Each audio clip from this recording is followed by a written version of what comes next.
Estamos de regreso en la revista de la UNA. Tengo la línea telefónica, es un gusto para mí platicar con la escritora Lolita Bosch. Ella publicó recientemente un texto sobre el narcotráfico en México, una novela que yo también la veo como un gran reportaje, Campos de Amapola antes de esto. Lolita, muy buenas tardes y muchas gracias por aceptar esta entrevista. Hola, buenas tardes, gracias a ustedes.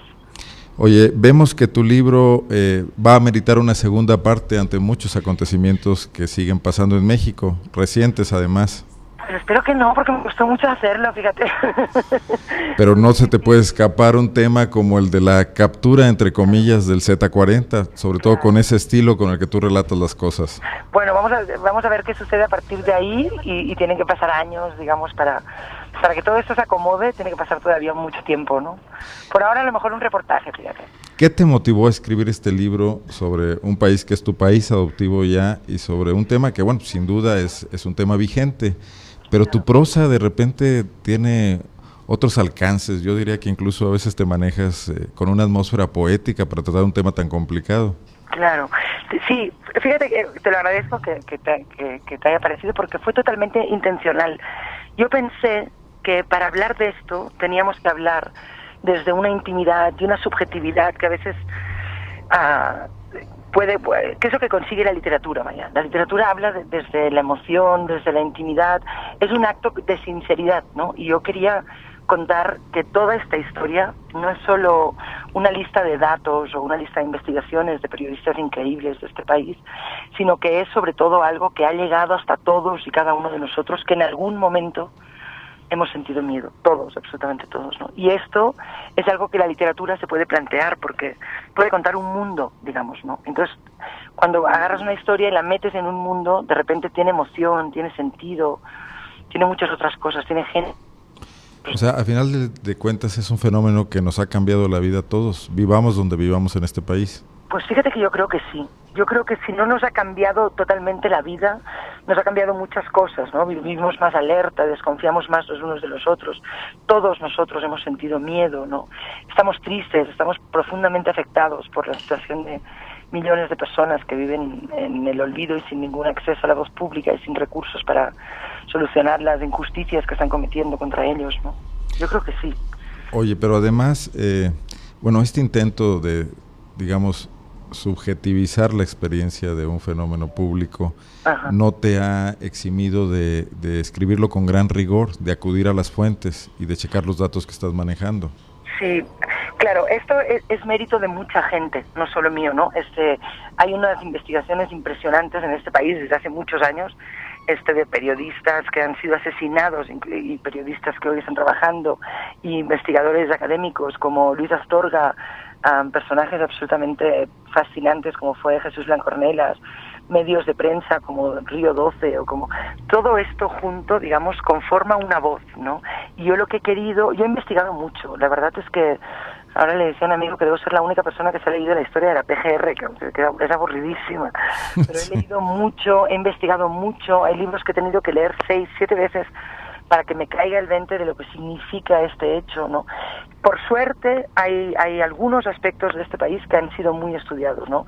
El cártel de Tijuana ha sido muy estudiado, el Chapo ha sido muy estudiado, la relación con la DEA ha sido muy estudiada. Entonces poner todo esto en contexto ha sido mi trabajo, digamos, pero las investigaciones, yo he hecho muchas entrevistas, pero no solo con agentes de este suceso, digamos, sino también con psicoanalistas y con neurólogos y con médicos que se dedican a curar la salud emocional y con políticos, ¿no? Porque yo quiero saber cómo es ser todos y cada uno, ¿no? Porque yo creo que si no hacemos este esfuerzo por entender a los demás, es muy difícil que entendamos a México. Y México necesita con urgencia que sus ciudadanos entiendan lo que está pasando. Lolita, ¿cómo observas tú estas formas de comunicación alternativa que también ha generado el fenómeno del narcotráfico, como el blog del narco o como las páginas de Facebook, como la de Tamaulipas, que ya desapareció, donde la gente trata de llenar los vacíos de información que los medios formales dejamos? Bueno, a veces los dejan por razones de seguridad, ¿no? Claro. El día que detuvieron al Z40 en el Mañana de Reynosa, la portada era un conflicto en Egipto, ¿no? Sí, fíjate qué buen dato. Claro, y esto es una cuestión de seguridad, ¿no? Esto es mejor que lo hagan así, porque antes va la vida, siempre antes va la vida, ¿no? Esto no lo podemos olvidar y no podemos reclamar según quién, según qué, porque antes va la vida. Siempre. De lo que habla es también de la ausencia del Estado, de la quiebra del Estado para garantizar esa seguridad, ¿no? De lo que habla es de la ausencia de garantías para la gente que queremos informar de lo que está pasando porque creemos que la ciudadanía tiene derecho a saberlo. De eso sí habla, ¿no? O sea, de esa ausencia de garantías. De todas maneras, yo creo que una cosa es el Mañana de Reynosa o Ciudad Juárez, o el Diario de Juárez, que escriba una carta a un grupo de narcotraficantes y les pregunte, díganos qué quieren de nosotros porque no queremos que nos sigan matando gente. Y otra cosa muy distinta es el blog del narco o por ejemplo, lo que hace Valor por Tamaulipas, lo que ha hecho Valor por Tamaulipas, que es un intento de proteger a la ciudadanía, no es lo mismo que lo que ha hecho el blog del narco, que es un intento de que la ciudadanía vea la parte más morbosa y terrorífica de esto. Yo creo que sembrar el terror no ayuda y creo que tenemos que vigilar porque la fascinación por el mal nos impide pensar, ¿no? Entonces ver cómo un sicario juega a piñata con una víctima no sirve absolutamente para nada. A mí el blog del narco nunca me ha interesado nada, o sea, me parece horrible, ¿no? Me parece muy muy muy cínico y muy... Entiendo que no sé qué historia hay detrás. No acabo de entender muy bien qué está pasando con el blog del narco y esta chava que se ha ido, ¿no? Sí. Pero si es una chava y si se ha ido y si en efecto está en España, no lo sé.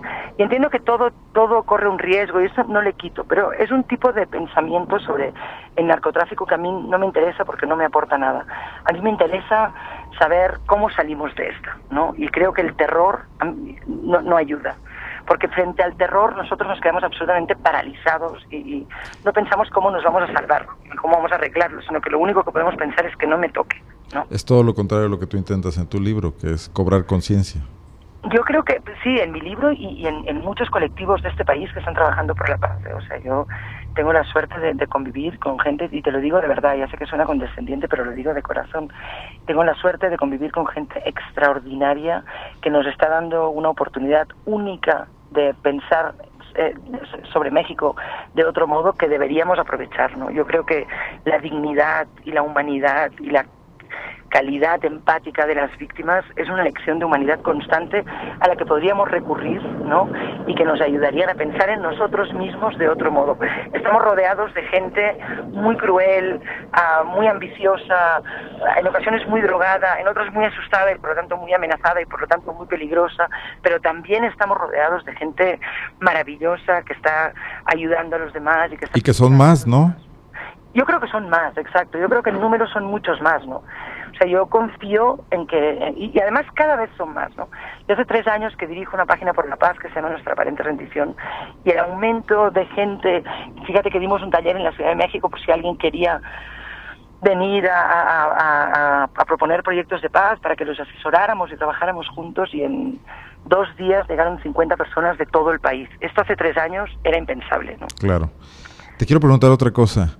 ¿Cómo observas este intento, que no sé qué tan serio sea, del expresidente Vicente Fox de traer a la polémica pública el tema de la legalización de la marihuana? Perdón. Yo no sé las razones por las que Fox está haciendo todo esto, porque ya me perdí con Fox un poco, la verdad, ¿no? Hoy también dijo que la guerra que hizo Calderón fue inútil y sangrienta y que no debería haberla hecho, ¿no? Yo creo que está siendo un poco contradictorio con lo que Fox estaba diciendo hasta hoy, pero esto no lo sé. El debate en sí de la legalización, si abstraemos un poco a Fox. La legalización, yo creo que es urgente y además creo que va a llegar. O sea, yo creo pero creo que tiene que ser un debate responsable. O sea, yo sé que gente como yo está absolutamente a favor de la despenalización, cuando menos, ¿no? Y que muchos de mis amigos y muchas de las personas que están trabajando en esto entienden que es mejor la despenalización, pero también entiendo que hay mucha parte de la sociedad mexicana que no está preparada para esto sin una educación detrás. O sea, no se puede legalizar la marihuana y ya, sino que se tiene que contar por qué se hace, se tiene que contar qué riesgo supone, que es muy poco, realmente es muy poco, y se tiene que contar los pros y los contras. O sea, es mejor legalizar la marihuana que lo que el tráfico de marihuana supone. Es mejor. Yo entiendo que haya gente que esté en contra de las drogas, pero es mejor. Es mejor para el país. Poniendo las cosas en 2 platillos. Finalmente, Lolita, ¿tu libro cómo va? Pues bien, esto ya lo sabrá mejor la editorial, pero yo creo que bien. A mí hay una cosa de mi libro que me ha emocionado mucho, que es que he recibido muchos correos de gente que la está pasando muy mal en este país y me dicen gracias por hablar de nosotros con tantísima humanidad. O sea, también, fíjate, sí. Gente armada, digamos, que me han dicho, o gente que conoce el mundo de las armas, por resumir mucho y aglutinar mucho, y que me ha dicho que te agradezco también haber hablado de la gente armada con tantísima humanidad, ¿no? Yo me he acercado sin prejuicios. O sea, yo finalmente he entendido que Armando Carrillo Fuentes tiene una mamá que lo adoraba y que Ramón Arellano Félix, su mamá, lo regañó por la balacera del Cardenal Posada. Que son gentes como nosotros al final del día. Son gentes como nosotros. Hay algunos que son unos psicópatas, como fue Ramón Arellano Félix, probablemente no. Y hay otros que a lo mejor deberíamos acercarnos y preguntar, son responsables, esto no los exime de nada, pero son gente, son mexicanos, luchando contra mexicanos y tienen derecho a un juicio justo, tienen derecho a hablar, porque además, sin su voz, esto no lo vamos a arreglar. Claro. ¿Me recuerdas a lo que decía Hannah Arendt en aquel libro de La banalidad del mal? Claro. Fíjate que la he leído mucho para el libro. He leído mucho a Hannah Arendt porque, no sé, hay dos discursos que están muy insertados en todas las sociedades occidentales desde el 11 de septiembre, que es el de Bush, de si no estás conmigo, estás contra mí, si estás contra mí, estás muerto. Esto no nos sirve, no nos lleva a ningún sitio, o sea, no hay nadie, no podemos pensarlo en términos así, ¿no? Y por otro lado, sobre todo, no podemos pensarlo en términos políticos, ¿no? Correcto. No podemos caer en lo que ha ocurrido, por ejemplo, en Colombia, que desgraciadamente el Estado se apoderó del discurso de las víctimas y de la paz, ¿no? Tenemos que vigilar que no se convierta en moneda de cambio. Y para esto, como dice Alma Guillermo Prieto, ¿cómo le hacemos para que el octavo muerto que narramos siga generándonos compasión, ¿no? Diego Sorno dice una frase que a mí me gusta mucho, que es que algún día los muertos de la guerra serán verdad, ¿no? O sea, ahora yo entiendo que a veces cuesta reaccionar, que la gente tenga miedo, que hay gente que dice yo no puedo saber porque tengo hijos y no duermo, y yo esto lo entiendo.